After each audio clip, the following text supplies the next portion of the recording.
first order of business would normally be the minutes, but we just received those yesterday. If it's okay with the court, I'll pass on those and take those up at our next, we'll take those up at the next meeting. Next would be the bills list and transfers and additional bills list.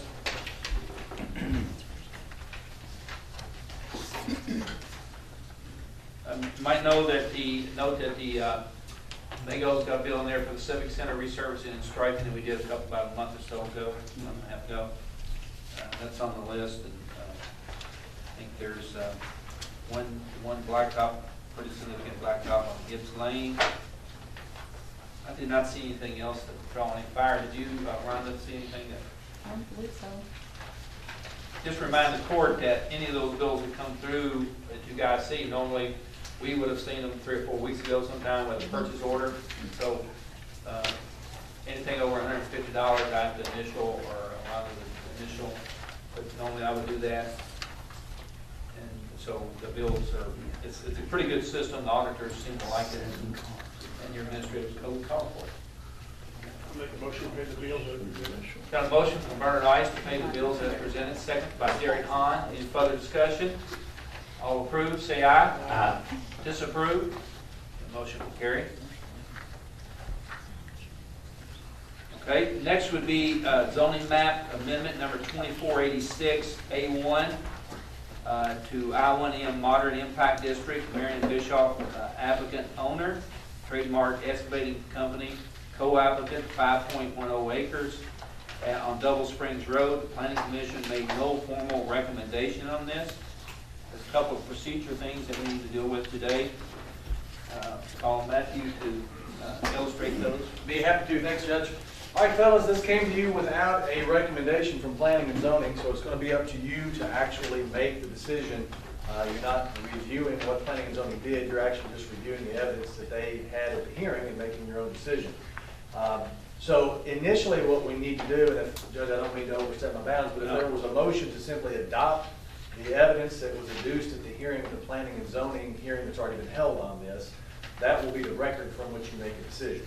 So is there anyone who would make a motion to adopt that? The board's open for a motion to that effect.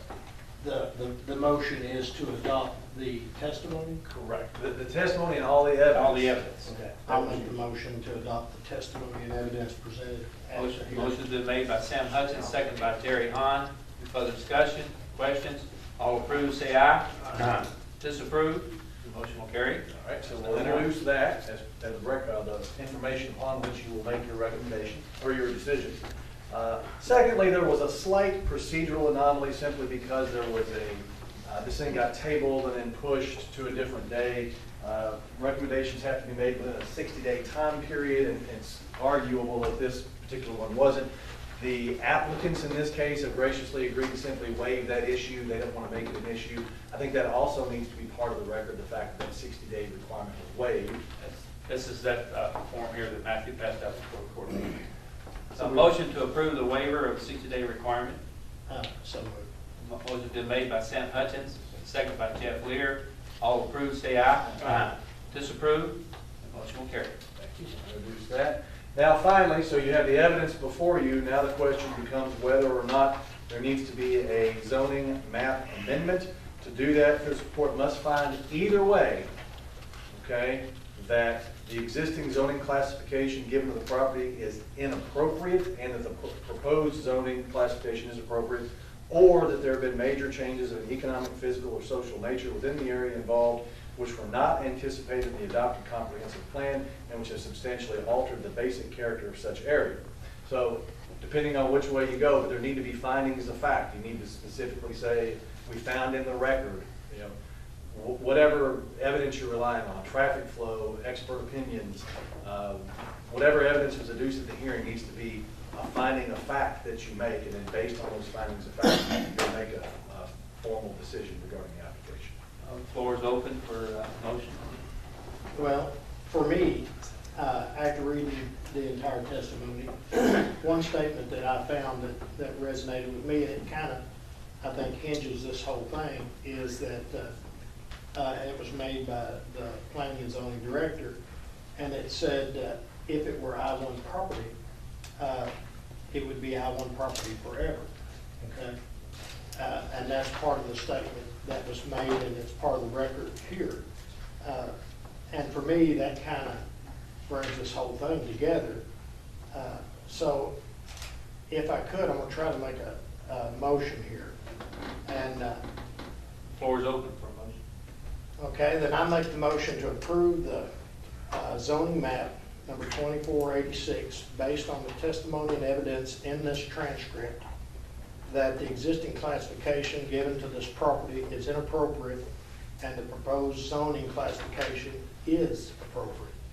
And my findings of fact are that this property is the former site of the Double Springs Distillery and Bottling Company, which by its nature was I-1, was an I-1 industry. The subject property does front on the Double Springs Road, which is a 50-foot right-of-way, 18-foot wide paved county road, as are many in this county.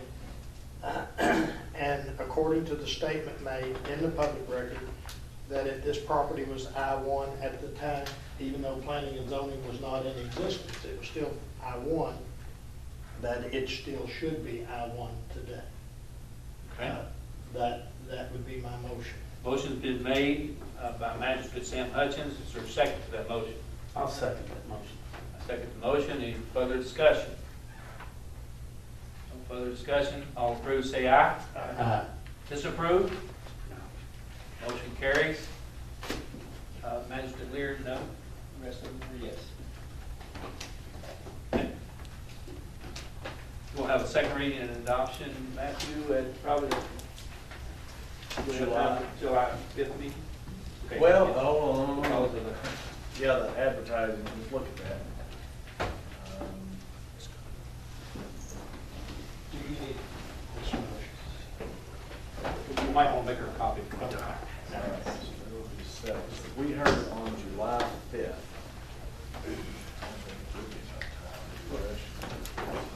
July 5th, so it's got to be no more than 20, less than 7. And if we advertise it this, well, yeah, we can get in this. Yeah, we can get in this. Friday. Right, okay. Just, that's up to you, it doesn't matter either way. I'm just trying to let the folks know when we would have a second reading. The 5th, you're right, July the 5th, if there's any different, I'll let the public know. Okay. Okay. And that leads to the next item on the agenda, the July meetings. Will be July 5 because July 4 is, unless y'all want to come up and have a little fun. And of course, I already sent you guys, and everybody seems to be able to be here. That will be considered a special meeting, and we will outline all the agenda items appropriately. And we will have a special meeting next Tuesday to finish the end of the year stuff. A second reading on the budget amendment that needs to be had to be advertised properly, and some others. Usually, we'll meet sometime the last Tuesday of the year to get rid of some regular business. We haven't had to do it every year, but we've had to do it several times. Anybody have a problem with that? If we have a particular item that we need to identify. You need to give it to me, yeah, at least 24 hours in advance, okay? But I expect it Friday. And we can only discuss items advertised, correct? Only on the agenda. And I'll make it as broad as I can. Keep media happy. Special meeting, I did announce that. That's at 9 a.m. Next would be on the agenda, insurance renewals. There's some good news and some bad news. The good news is our workman's comp went down. Now, liability went up a little bit, but we've had a kind of a catastrophe of a year with wrecks. I'm not looking at anybody in particular. But the total package is $447,963. This is just renewal with existing company. That's Keaming for your workman's comp and USI for your general liability. And motion to approve. Is there a second to that motion? Second by Jeff. Discussion? Yeah, how does that fit within the existing budget that we have? The existing budget, we're all well good. Yes, it- Oh, well. Yeah.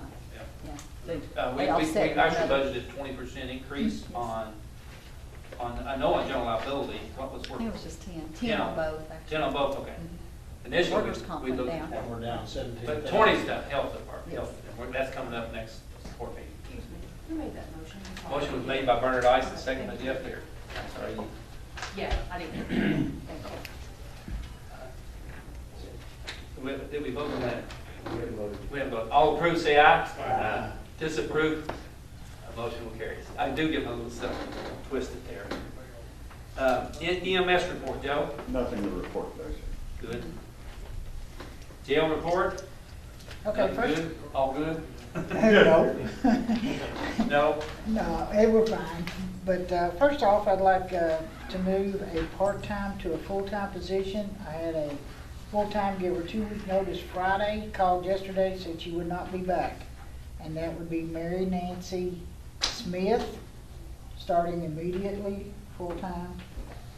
And then the other one is Michael Todd Stratton to start full-time on July the 1st. Okay. And he'll be taking Joey Clark's position that's been open for a while. Okay.